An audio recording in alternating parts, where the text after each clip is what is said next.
The morning the church bells rang for Lucas Aaron, the sky above the small town of Briarwood looked like it had forgotten how to be blue and instead wore a heavy coat of gray clouds that pressed low against the rooftops and the quiet streets. Lucas's mother, Mara Hale, stood at the front steps of the old stone church with her hands clasped so tightly together that her knuckles had gone pale, even though her palms were warm with nervous sweat. She could hear people whispering behind her, soft voices saying things like, "He was so young," and "It's just not fair," and "She looks like she hasn't slept in days." Mara wanted to turn around and tell them that none of those words could explain the hollow feeling inside her chest, the feeling like her heart had fallen into a deep well and was still falling, never hitting the bottom. Inside the church, the small white casket waited quietly near the altar, and on top of it sat a little wooden toy dragon Lucas had loved, its wings carved wide as if it were ready to fly away. He said dragons were just heroes with scales. Mara whispered to herself as she stepped inside, her voice barely louder than her breath. A soft voice beside her said, "Mara, I'm here," and she turned to see her sister-in-law, Nina, offering a weak, sad smile. Mara nodded, unable to speak, and together they walked down the aisle, the sound of their footsteps echoing in a space that felt far too big for such a small, fragile goodbye. People filled the wooden pews, some from the town, some from Lucas's school, and some who barely knew the boy, but came anyway because sorrow has a way of pulling strangers together. At the front row sat Mara's older brother, Caleb Rowan, his arms crossed tightly over his chest, as if he were holding himself back from saying something he had already decided in his mind. He leaned toward the man beside him and muttered, not quietly enough, "That kid was always getting into trouble. Always climbing things, running off, causing problems. It was only a matter of time before something bad happened." The words slid through the church like a cold wind, and a few heads turned. Mara heard them, and her heart stung like it had been slapped. She turned around slowly and stared at Caleb. "He was in trouble," she said, her voice shaking but clear. "He was curious. He was brave. He believed the world was a place meant to be explored, not feared." Caleb scoffed softly. "Brave or reckless? What's the difference when the ending is the same?" The priest cleared his throat at the altar, trying to pull the room back into silence, but the tension had already wrapped itself around everyone like a tight rope. Lucas's friends from school sat together near the back, one of them whispering. Lucas said heroes always stand up, even when they're scared. Mara closed her eyes for a moment, hearing her son's voice in her head, and wondered how someone so small could leave such a loud echo behind. Just as the priest began to speak about love, loss, and the fragile gift of life, a small hand rose slowly from the middle row. It belonged to Lena Rowan, Caleb's daughter, a quiet girl with wide eyes and a face that still carried the softness of childhood. Her legs trembled as she stood, and her father grabbed her arm gently and whispered, "Lena, sit down. This isn't the time." But Lena shook her head, her voice small but strong when she spoke. "Yes, it is." The church fell so silent that even the creak of the wooden beams overhead seemed loud. She turned toward Mara, her eyes shining with tears. "Aunt Mara," she said, "Lucas saved me." A gasp rippled through the room. Caleb's face went pale. "What are you talking about?" he asked sharply. Lena took a deep breath. "We were at the old quarry," she said, "even though we weren't supposed to be. I slipped on the rocks, and I would have fallen all the way down, but Lucas grabbed my backpack and pulled me back.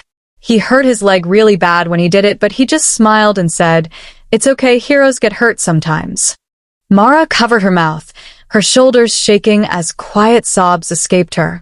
The priest stepped closer. "Are you saying Lucas gave his life to protect you?" Lena nodded slowly. "He told me to run and get help. I did. But by the time we came back, he was already gone." The room felt like it was holding its breath, and even Caleb could not find words. The priest placed a gentle hand over his heart and said, "It seems we are not just here to mourn a child, but to honor a hero." People stood one by one, not because they were told to, but because it felt like the only right thing to do.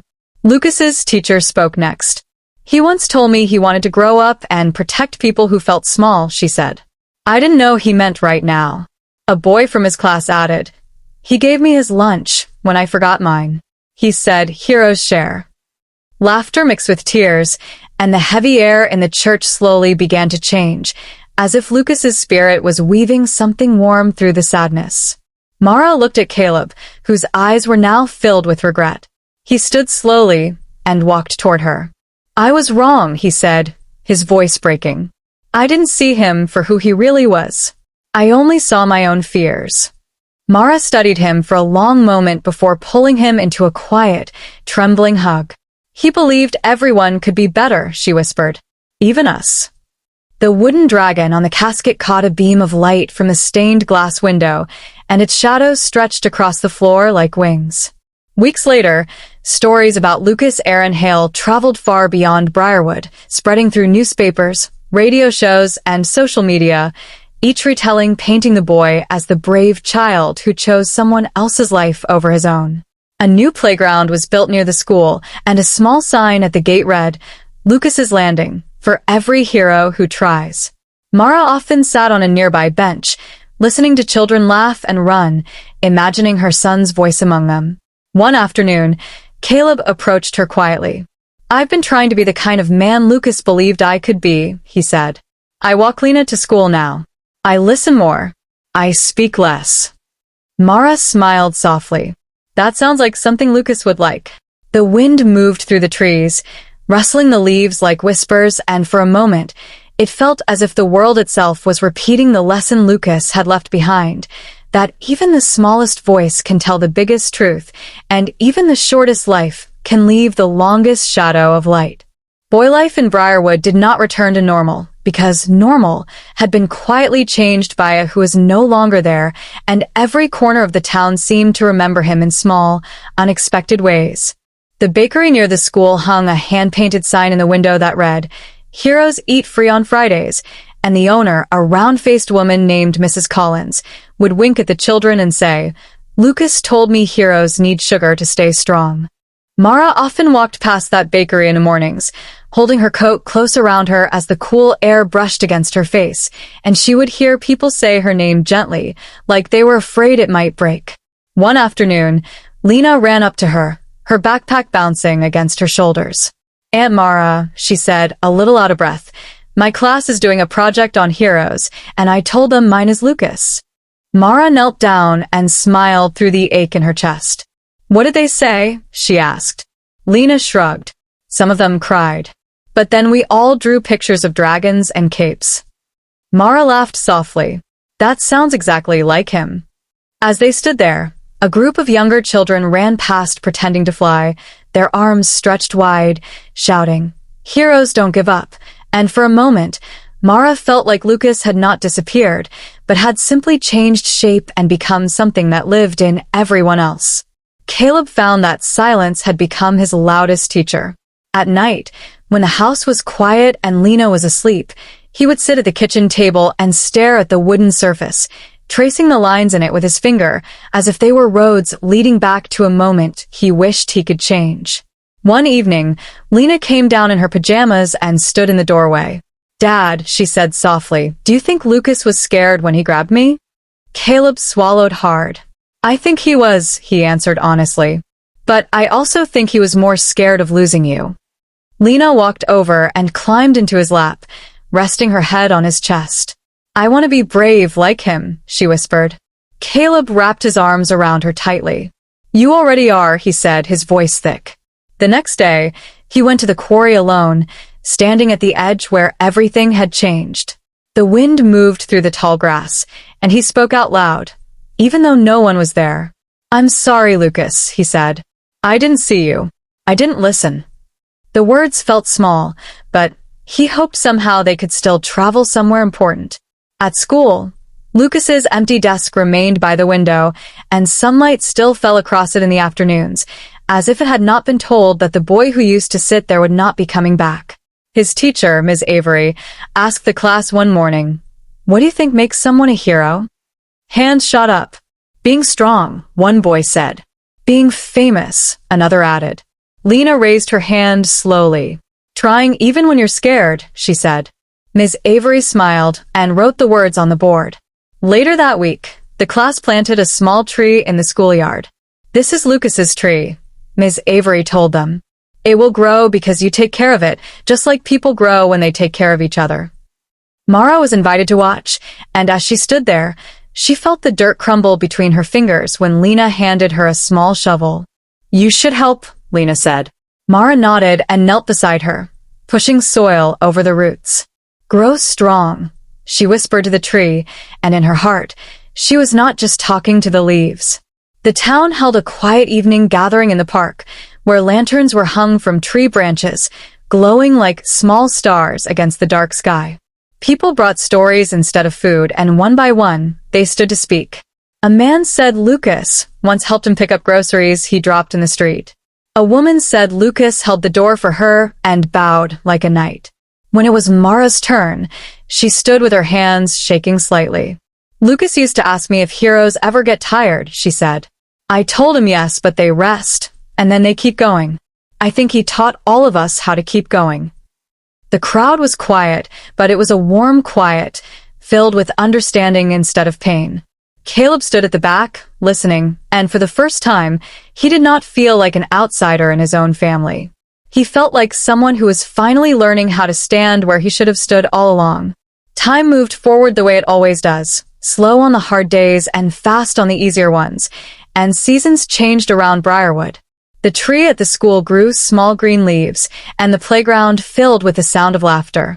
Mara found herself returning to work, returning to routines, returning to conversations that did not always circle back to grief.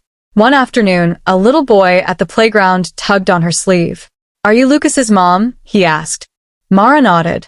"My mom says your son was a real hero," he said proudly. Mara smiled and thanked him, feeling the familiar mix of sadness and pride settle in her chest. That night, she wrote in a small notebook Lucas used to draw in. "Today, you were remembered again," she wrote. "I think you would have liked that." She closed the book and placed it by her bed, like a quiet conversation she planned to keep having.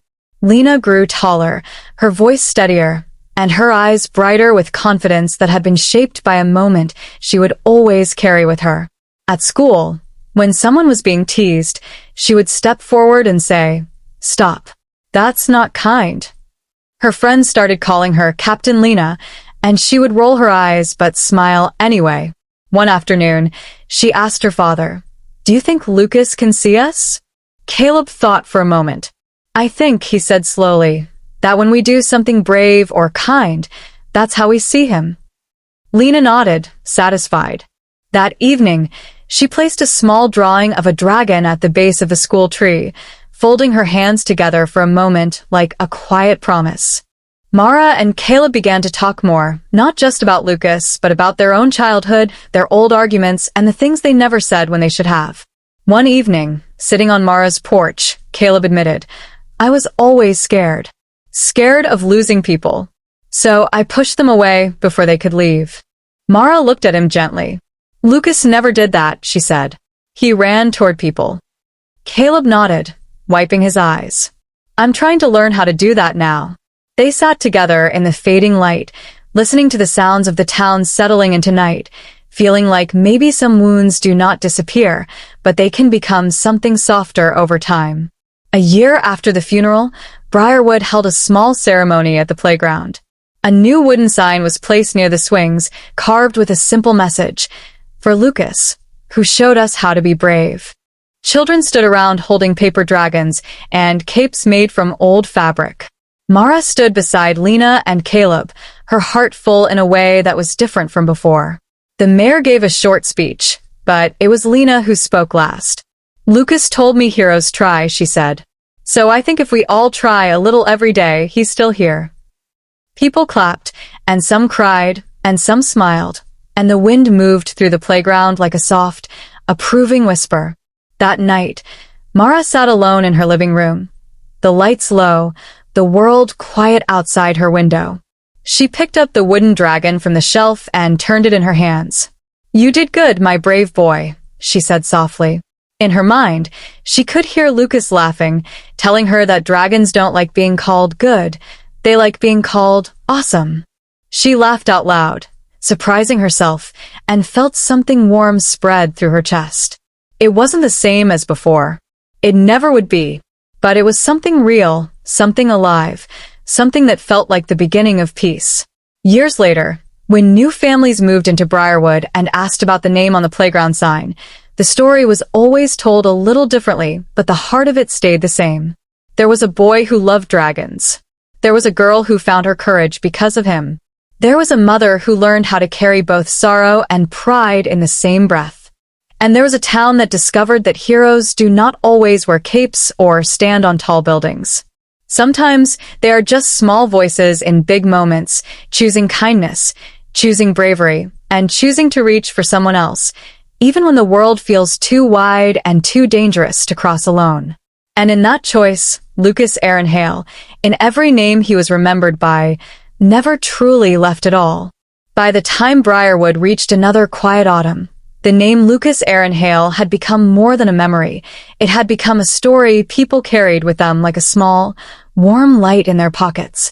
The school invited Mara to speak to a new group of students who had never met Lucas, but had heard his name whispered in classrooms and on the playground. She stood in front of the room, her hands resting on the edge of the desk, feeling the familiar flutter of nerves in her chest. A boy in the front row raised his hand and asked, was he really not scared at all? Mara smiled gently. He was scared, she said. He just didn't let being scared stop him from being kind. The children leaned in closer, as if kindness were a secret they wanted to learn. After the talk, Lena walked beside her, now taller and more confident, and said, I think they liked him. Mara laughed softly. I think they found a piece of him in themselves. Outside, the leaves fell slowly from the trees, and the world seemed to pause just long enough to remember that even when things fall, they can still be beautiful on the way down. Caleb stood near the edge of the playground as the sun dipped low, painting the sky in soft orange and pink, watching Lena help a younger child climb up the ladder to the slide. He remembered a time when he would have stood with his arms crossed, judging, worrying, holding himself apart. Now, he found himself calling out, You've got this, in a voice that surprised even him. Lena turned and grinned. See, Dad? Heroes cheer too. Caleb chuckled and walked over, placing a hand on her shoulder. You've taught me more than I ever taught you, he admitted.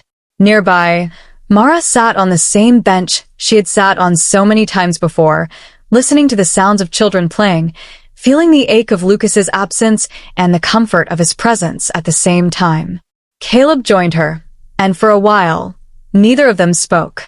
Finally, Mara said, I used to think healing meant forgetting. Caleb nodded. Now I think it means remembering without breaking. They shared a quiet smile, and in that moment, the past and the present seemed to sit side by side instead of pulling them apart. Years later, long after the faces of the people in Briarwood had changed and the school had been painted new colors, the sign at the playground still stood, weathered but strong, its letters softened by wind and rain. A grandmother pointed to it one afternoon and told her grandson, that name belongs to a boy who showed everyone how to be brave. The child looked up and asked, What did he do? The grandmother thought for a moment and said, He reached for someone when it mattered. And in that simple answer lived everything Lucas had been. Not a legend carved in stone, but a gentle reminder written in everyday moments. Somewhere, in every act of courage, in every choice to speak kindly instead of harshly, in every hand stretched out instead of pulled away, Lucas Aaron Hale's story continued, not as something that ended, but as something that kept beginning, again and again, in the hearts of people who decided, just for one small moment, to try a little harder and love a little more.